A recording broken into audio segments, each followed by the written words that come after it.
Ini sesungguhnya bukan hutan tua atau bukan hutan purba, sehingga kijang pun ada di hutan pinus ini.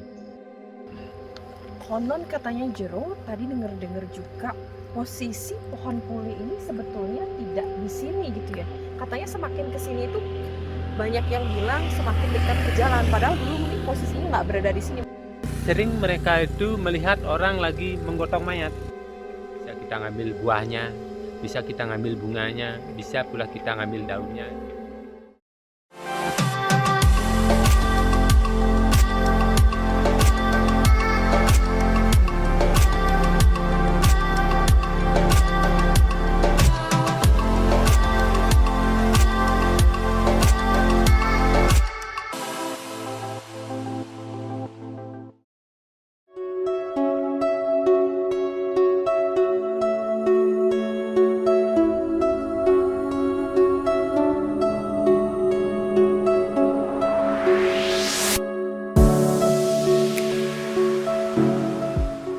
Halo sahabat GoDevi, jumpa lagi dengan saya hari ini yang akan memandu kegiatan GoDevi Explore Village. Teman-teman semua, jadi hari ini kita sudah berada di wilayah Desa Adat Glagah Linggah, yakni tepatnya Hutan Pinus Glagah Linggah yang berada di Kecamatan Kintamani, Kabupaten Bangli.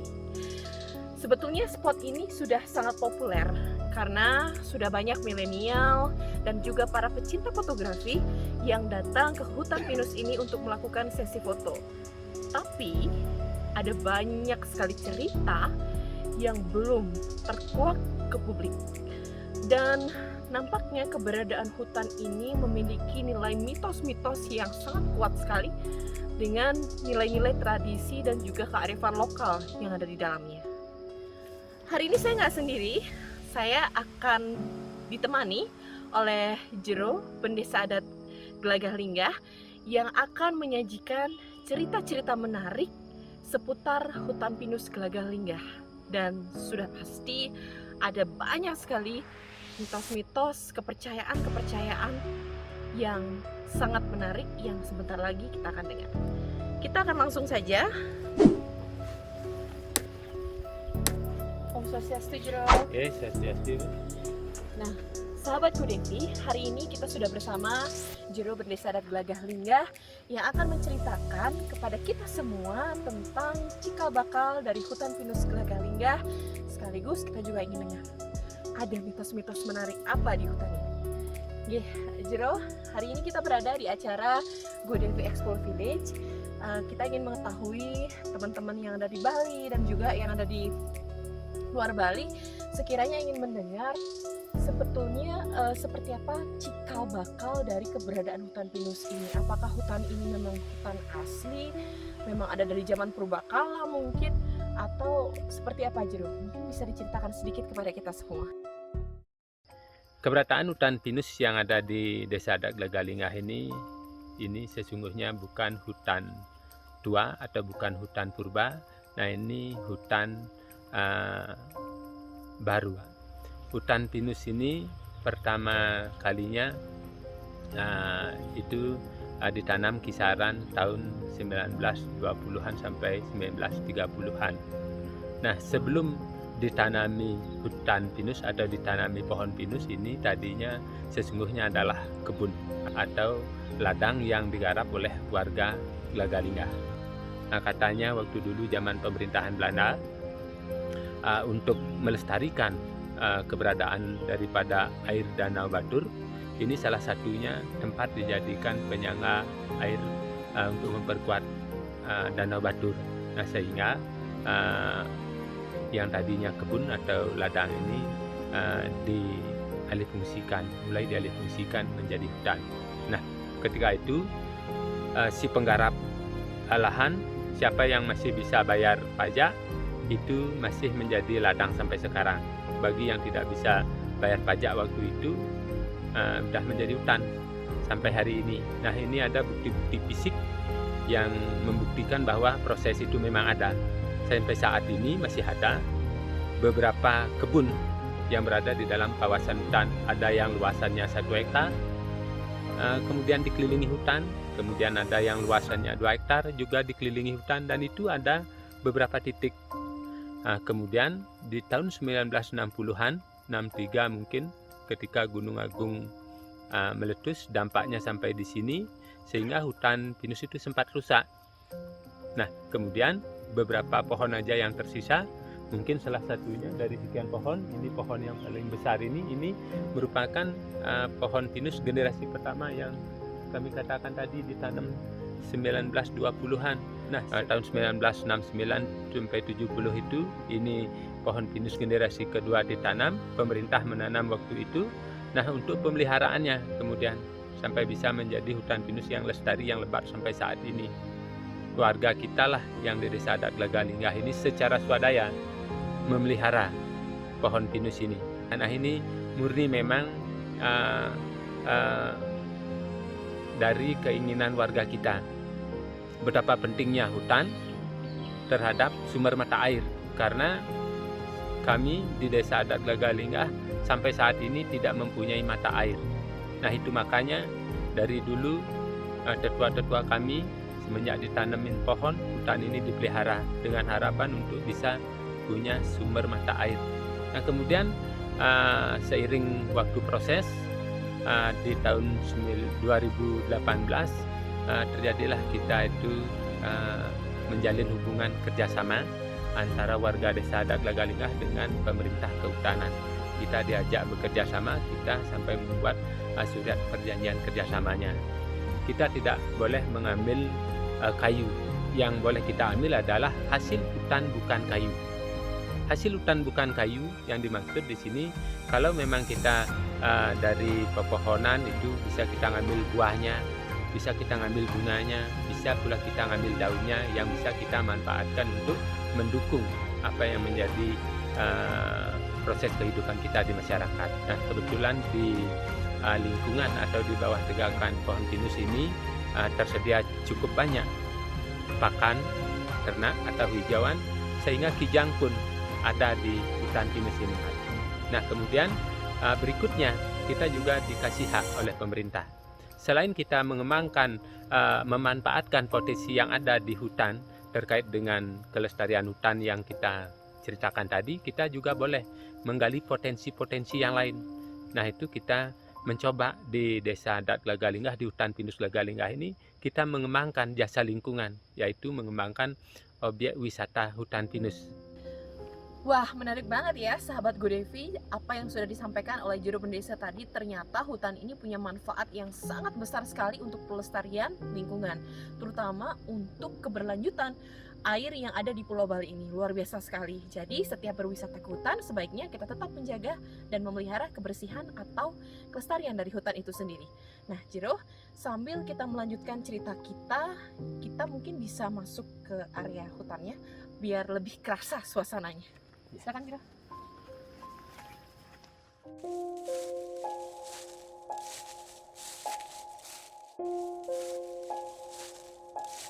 Jero tadi sampaikan bahwa hutan ini memiliki luas sekitar 50 hektar.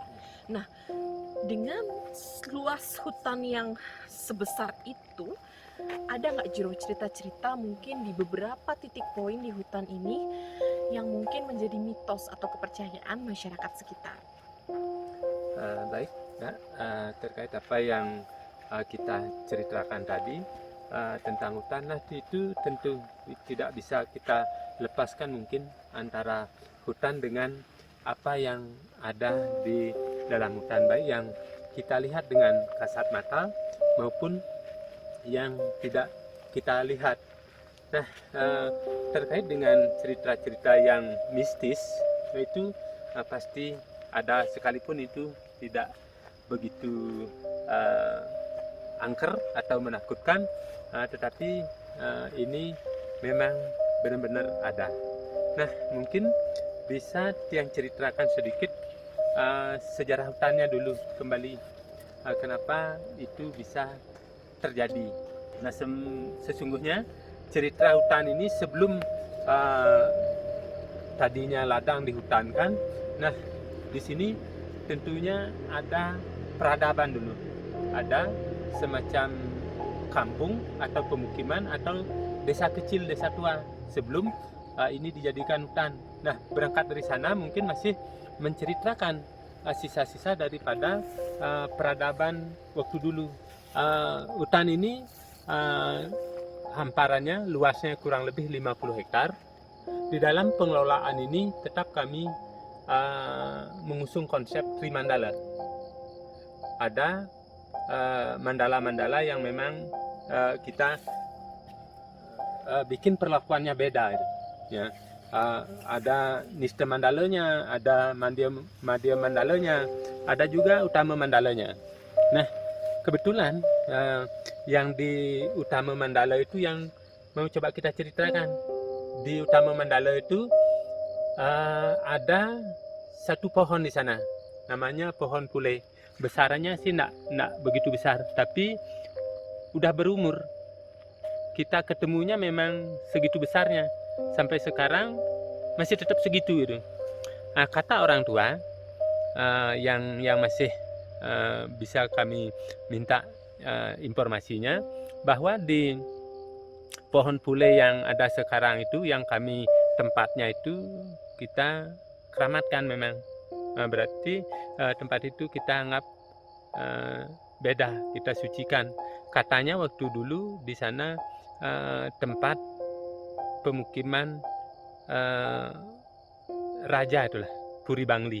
Karena wilayah hutan pinus ini ada di wilayah kerajaan Singamandawa. Kerajaan Singamandawa itu luasan wilayahnya sangat luas sekali. Salah satunya desa adat Glagalingah yang sekarang ini hutan pinusnya itu pelemahannya atau arealnya ini ditata kelola oleh Puri Bangli waktu dulu. Nah, kemudian Puri Bangli itu dia mempunyai pesanggrahan di sini. Kemudian tempat itu sampai sekarang namanya Karangjero.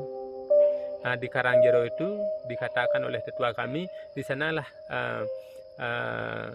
anggota kerajaan Puri Bangli yang mengelola wilayah ini dia bertempat tinggal. Wah, ternyata memang benar ya Jero, di hutan ini nampaknya ada cerita-cerita kepercayaan dan juga bisa kita katakan ada mistis yang mungkin gak banyak orang tahu. Nah, sahabat GoDevi, untuk tahu seperti apa Karangjero itu dan di mana posisinya, kita lanjut masuk ke hutan yuk.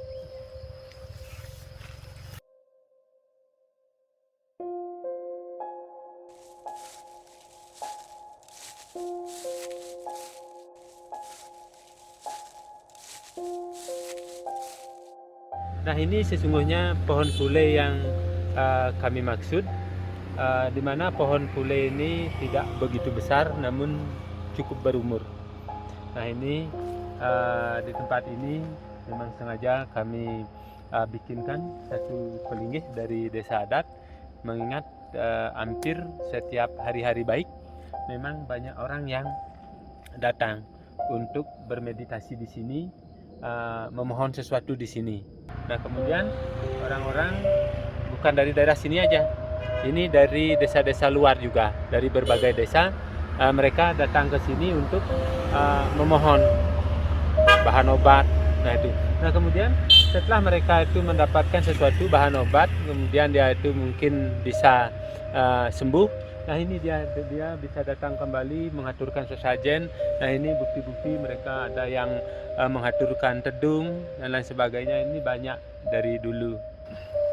Konon katanya Jero, tadi dengar juga posisi pohon pule ini sebetulnya tidak di sini gitu ya. Katanya semakin ke sini itu banyak yang bilang semakin dekat ke jalan, padahal dulu mungkin posisinya nggak berada di sini, mungkin agak ke tengah sedikit ke hutan. Itu gimana Jero? Bisa diceritain mungkin?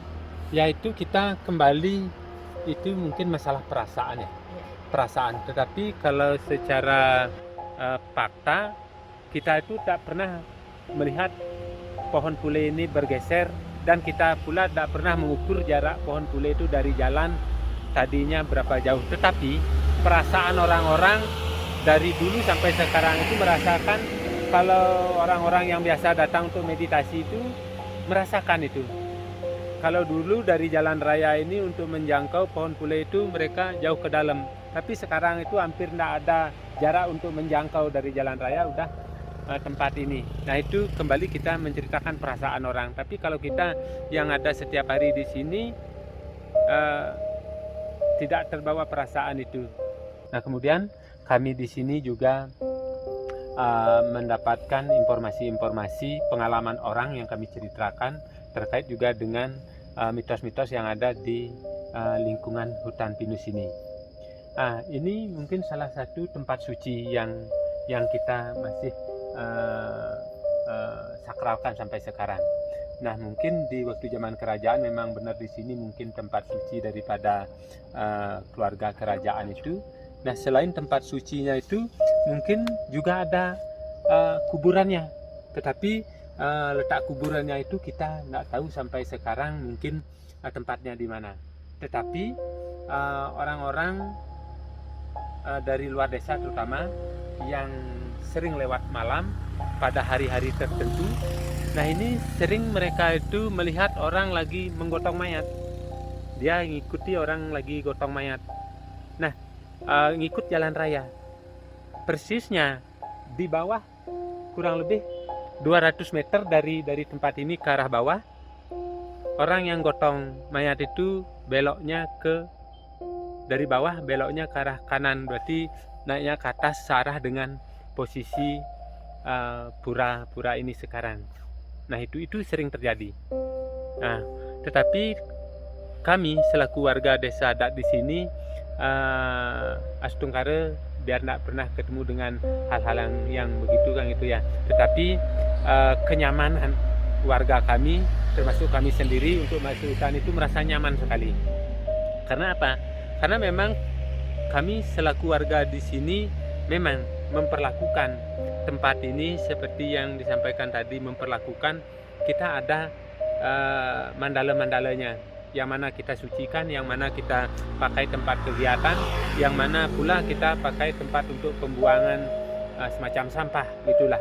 Nah Astungkare sampai hari ini kita selaku warga desa adat Legalinggah dengan melakukan keseimbangan alam ini di dalam hutan ini, baik secara fisik maupun non fisik, kita bisa hidup harmonis di sini.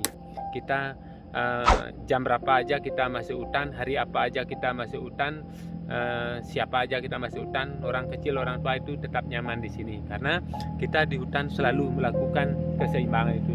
Oke, sahabat Godevi, tadi kita sudah dengar seputaran cita-cita sakral, cita-cita mistis, dan bagaimana juga masyarakat di sini menjaga dari konsep Trimandala yang ada di hutan. Jadi buat sahabat Godevi, dimanapun kamu berada, jangan takut saat mau berkunjung ke hutan Legalinggah, karena hutan ini adalah hutan yang penuh dengan udara segar. Jadi ini bagus banget buat kesehatan, dan di sini juga kalian akan dipandu oleh masyarakatnya itu sendiri yang juga salah satunya adalah jero desa itu. Nah, terkait tentang cerita-cerita tadi adalah salah satu hal yang di Bali kita percaya dengan adanya juga hukum atau alam niskala itu sendiri, tapi kita masyarakat Bali menjaga keseimbangan itu sehingga kita hidup harmoni, saling berdampingan, dan terbentuklah harmonisasi dari destinasi dari hutan pinus Legalinggah ini. Buat sahabat Godevi dimanapun berada, hutan pinus ini adalah mungkin bisa dikatakan satu-satunya hutan pinus yang ada di wilayah Bali yang mungkin karakternya mirip ya dengan hutan pinus yang ada di Jogja. Jadi kalau kalian berkunjung ke Bali, kalian juga bisa loh berkunjung ke hutan pinus yang berada di Kecamatan Kintamani, Kabupaten Bali. Jangan ragu untuk berkunjung ke hutan Legalinggah karena di sini kalian akan ditemani oleh masyarakat lokal, masyarakat adatnya yang sangat ramah-ramah. Oke, itu saja yang bisa saya sampaikan. Sampai jumpa lagi di acara Explore Village bersama Godevi.